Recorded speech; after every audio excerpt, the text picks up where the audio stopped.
What's up, Buttercup? Welcome back to my channel. Today's book review and discussion is The Silence of the Lambs by Thomas Harris, and this is the 25th anniversary edition of this classic novel.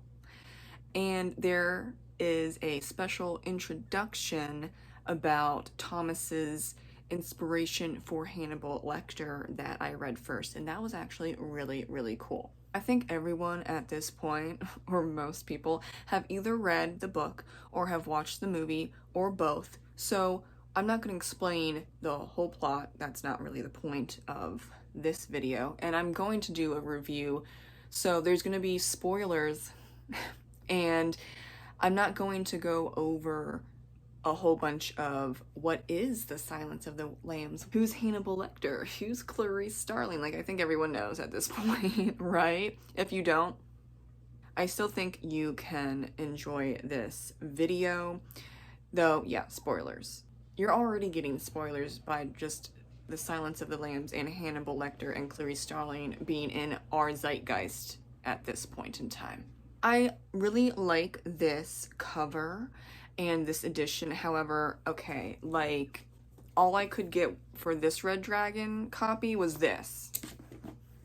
Bro, come on. So here I am with a big book, and then Red Dragon, the first book in the series, which, yeah, I do recommend reading. You don't need to, but I think you should. Yeah, it's off, so that's fun. But we're here anyway. I don't know where I'm going to put these two because they don't match, but that's beside the point. Just so everyone is on the same page, I will just read a blurb about The Silence of the Lambs and then we can get started.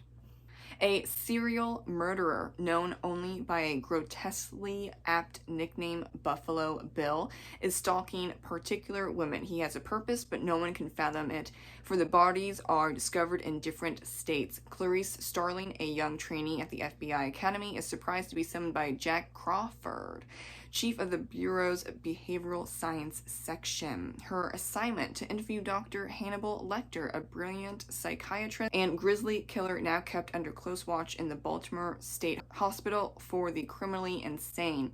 Lecter's insight into the minds of murderers could help track and capture Buffalo Bill. Smart and attractive, Starling is shaken to find herself in a strange, intense relationship with the acutely perceptive Lecter. His cryptic clues about Buffalo Bill and about her launch Clarice on a search that every reader will find startling, harrowing, and totally compelling. An ingenious, masterfully written novel, The Silence of the Lambs is a classic of suspense and storytelling. I have seen people say that this is a thriller. That's not a thriller, it's a suspense. What's the difference between a thriller and a suspense? A suspense novel has the good guy and the bad guy. So you have one POV as the good guy, and you have the POV as the killer, or the serial killer, or serial rapist, whatever you have in that book. That is what makes a suspense novel. Now, I'm not 100% sure if Thomas Harris created the suspense genre or he just made it really popular. I've seen multiple people saying different things about that. So how about we just say that he's a fantastic suspense writer that made these genre popular? And if he created the genre, shout out to Thomas Harris. But yes, a thriller is just the good guy going after the bad guy. You don't get the point of view of the bad guy. So if you're going into this book or any suspense novel and you're confused, that's why. You're going to get insight on the bad guys. And we actually get insight on two bad guys. We get Buffalo Bill and Hannibal Lecter's point of view in this book, as well as Clarice and Jack Crawford. Do you need to read Red Dragon to then read The Silence of the Lambs? Technically not. Will you be confused about a few things because they referenced Red Dragon and what happened in Red Dragon fairly often? Maybe. I mean, you would just have to understand that there was a previous case regarding Jack and Hannibal Lecter, and it didn't go great. There's history between Jack and Hannibal, but Jack really keeps his distance. And then also the whole criminally insane hospital and that connection between Hannibal, the stupid person who runs the institution, and Crawford. So yeah, there's history there. Are you going to be completely confused? I don't know, probably not, but then again, I found a lot of cool connections because I read Red Dragon in October, and then I immediately bought Silence of the Lambs, so it was fresh in my mind, and I got all of the background information. It totally made sense to me. So I was a bit more immersed. But, you know, if you're not interested in Red Dragon for whatever reason, it's not necessary. I would say that the movie is about 93% correct. That's a very random number. I couldn't say 95% because I will link the video down below. It's a great video about the differences, however small, of the book and the movie. And so there's a lot of little differences, just like, you know, minor ones, but then of course it adds up, and so I'm going 93% accurate to the book. And there's such small differences that half of them I was like, oh, I didn't even catch that, because I've watched the movie at least 5 times. I stopped counting after 5 times. So I'm very aware of the movie, just recently read the book, and so they're so minor that, like I said, half of them I did not pick up on. So I think that the possibly biggest change is the ending, where Hannibal Lecter in the movie is in like Mexico, I think, and he has escaped. Hi, hello, everyone knows that at this point, but he's following the head of the criminally insane institution that he was locked away for like 7-8 years, and it's basically like he eats him or he's about to eat him. I forget. He eats a lot of people, y'all. What am I like? He eats a lot of people, and I'm just thinking of the ending of the book because I just finished it, so I do have, you know, a little bit of a mind confusion, but I know for a fact the ending between the book and the movie, they're different. And then in the beginning, Starling has a little more agency in the fact that physically she is, in the movie, is going through this very in-depth, hardcore agility course, whereas in the beginning, that's a different scene. She does talk about, you know, going through agility courses and having to do a bunch of physical activity to become a graduate of the FBI Academy. Yes, duh. But I think the movie gives her more agency. Also, another big thing that's different is Jack Crawford is taking care of his dying wife. So there's a whole arc in the book about that. So it's really focused on Clarice Starling. And in the book, he's actually like a little, not even a little, he's way more involved in everything in the book compared to the movie. So I would say 93%. Okay. I like the changes for the movie. In some ways they are significant, especially Clarice Starling having more agency and figuring things out on her own, but I don't think that takes away from anything. Perhaps it's not completely like believable regarding the movie because she's still a trainee. Like she's not a full-fledged FBI agent. So I think that part in the book is a little more accurate. She does not have full reign, but in the movie she kind of sort of does, but not really. She has more than in the book. She's really watched in the book. Makes sense because she's a trainee, still going through academy, and she's knowledgeable. She's smart. Yes, she is, but you know, She's not a full-fledged FBI agent with, 10 plus years of experience all about serial killers and how to track them. So she does make mistakes. Everyone makes mistakes.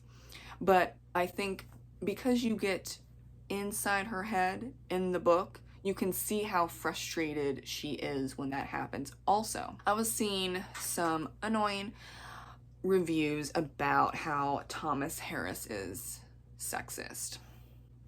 Okay, now, this is the 80s. He is writing about a heavily male-dominated career. So, Clarice Starling and the other women in the FBI Academy are dealing with some pigs. Absolutely. You still get that today. I would say that it would not be accurate if they didn't, especially for the time period, the early 80s, because it happens today. So it's even worse in the 80s.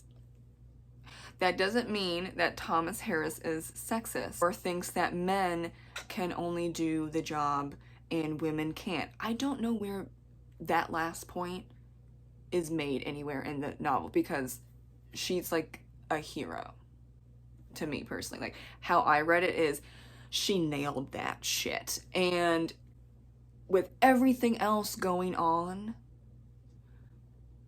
no matter all the crap that she was dealing with regarding the other men in the FBI and so on and so forth, she overcame a lot and she found Buffalo Bill.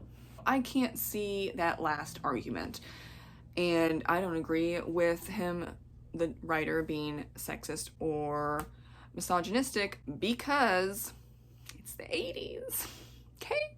Like, we have to remember that 2024 is different than 1980 anything, okay? And there are still problems. So, do you want the writer to not talk about the fact of the matter that there was a whole bunch of sexism in the FBI regarding women joining the FBI? Like, okay, like, it's just a fact. I'm sorry, but that does not make Thomas Harris a bad person. He's writing about it. Listen very clearly.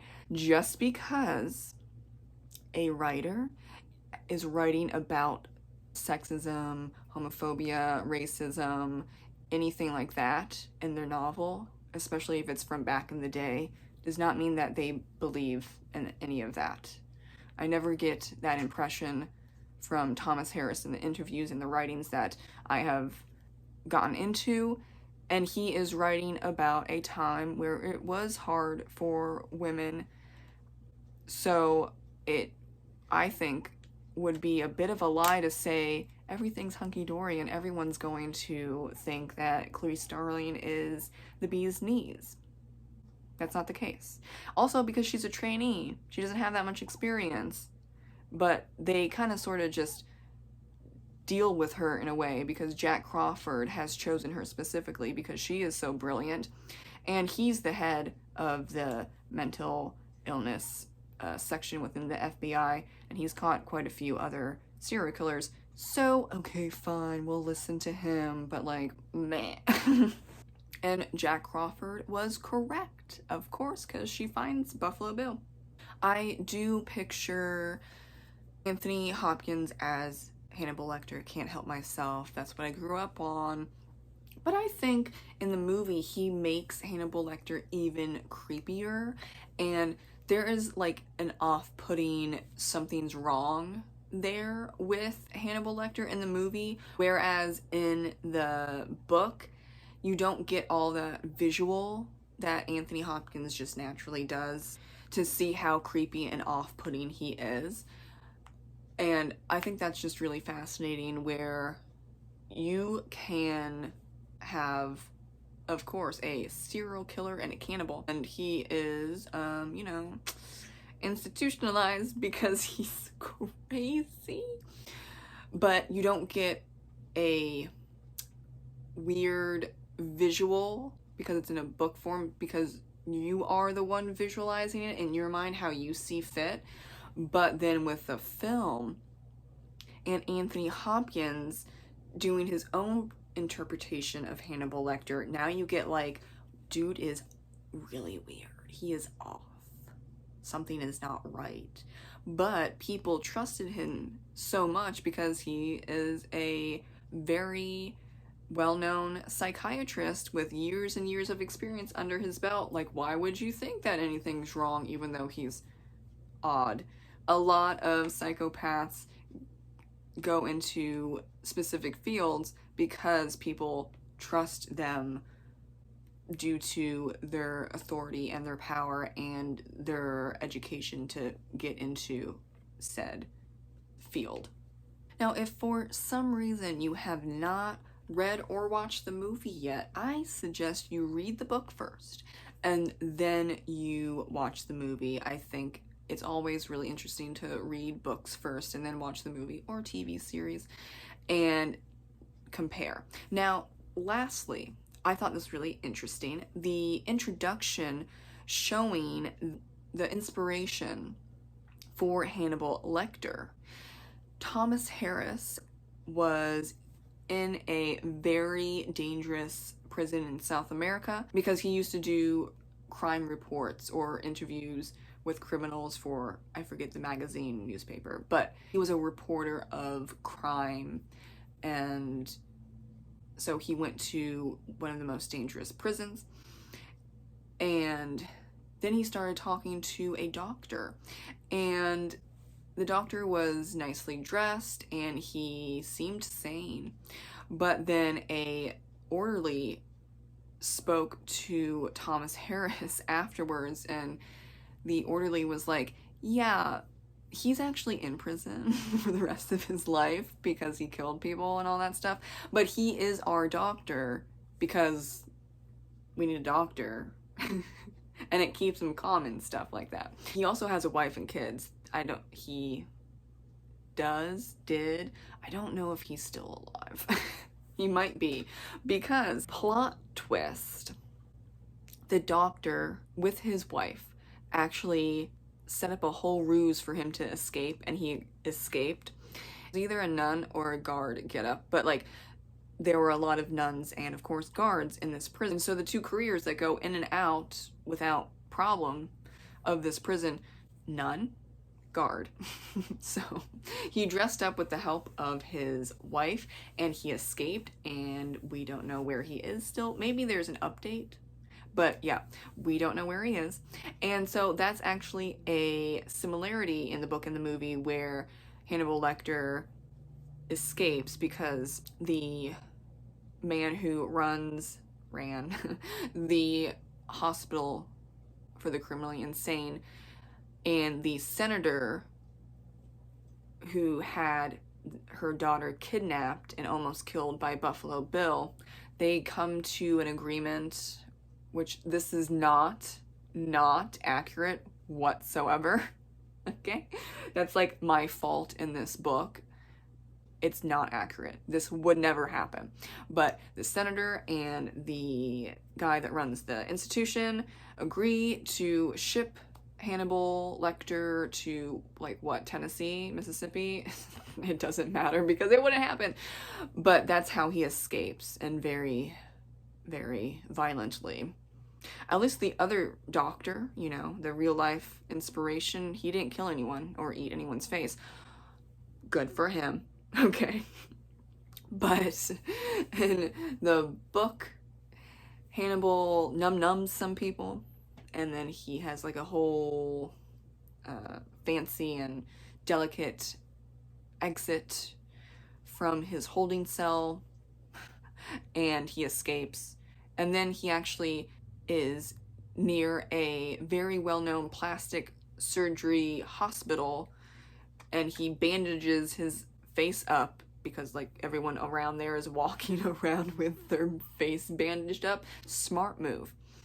And then, you know, we don't know where he goes in the book. In the movie, he goes to, Mexico, stalking the guy that ran that mental institution and was a piece of crap to him. So, num. Time to get down and dirty and eat some human brain, I don't know, some butt cheek, a thigh, with a lovely side dish and wine. I don't know what Hannibal Lecter would want to have as his preferred wine regarding this particular person, but I'm sure, you know, in the movie, it was not a quick death. I understand the need for Hannibal Lecter to be put away for the rest of his life. However, he should have had the death penalty because he's so dangerous, and also the fact he should be in a prison and not in a mental institution because, yes, like, okay, there's a difference between being crazy and not knowing that you are crazy and you have like no hold of yourself, which is rare, but it does happen, versus being a psychopath and a cannibal, but also being so smart and aware of what you're doing, and then, you know, getting a degree, a very, very high degree, and then becoming a psychiatrist, and then preying on certain clients. Okay, that's all very meditated. That's planned out. No matter what his background is, and I have watched the movies regarding that, because there's 4 movies and there's 4 books. I'm not going to read the books, that's a side note. But I've watched like Hannibal's origin story, and yes, he had an absolutely horrible childhood. However, that was all very planned out. And what he chose to do, you know, you just don't fall upon someone's butt cheek and go, no. Okay, there's planning. Whether you're a cannibal or you're making it sexy time, there is planning. And he damn well knows what he's doing. So yes, there is a part of this whole situation where he is definitely messed up. He absolutely. But it's different than someone who has like 15 different mental illnesses, and like the main ones are schizophrenia, psychosis, bipolar, let's throw in PTSD in there, and they are not there. There's nothing, like, they don't understand. They are not seeing reality. They're seeing hallucinations 24/7, and even medication doesn't help them. Like I said, that's rare. And does that happen in real life when you have someone that mentally ill killing people? You know what, I can't think off the top of my head. There was that one dude from the 70s, was it the 70s or 80s, where he and his team argued that he was not fit to stand trial because he was clinically insane, because he had multiple personality disorder. But then it turned out like people were 99% sure he was faking it after a certain point to get out. That happened a few other times in the 70s and 80s, where now it's extremely hard to not face trial due to being clinically insane. So I would say actually Miggs, the man that was next to Hannibal, I would argue that he would be technically clinically insane and not fit to stand trial. Hannibal Lecter, on the other hand, would absolutely be fit to stand trial. He knew exactly what he was doing, and he loved every minute of it. So I don't know why that didn't happen, and I don't know why they didn't have the death penalty. It depends where all of the crimes, murders, cannibalism, so on and so forth were happening. If it's a state that doesn't have the death penalty, then yes, okay, he's not going to get the death penalty. But I think he crossed state lines. Do I have Hannibal Lecter's whole history of torture, cannibalism, murder in my brain? No, I do not. He ended up in the very high security, whatever, in Baltimore. But that doesn't necessarily mean that he killed in Maryland. He could have killed and 8 people in Northern Virginia as well, or in DC. So, you know, I think for whatever reason, my idea would be he's such an asset that, well, it's not even my idea. It's mentioned a few times. He's such an asset because he's such a genius, but also off that they want to keep him and try and study him. Even though he refuses to be studied, they think that they can get it. But it's like, dude's bored. He's going to play with you. I don't... Okay. Just stop. Just stop.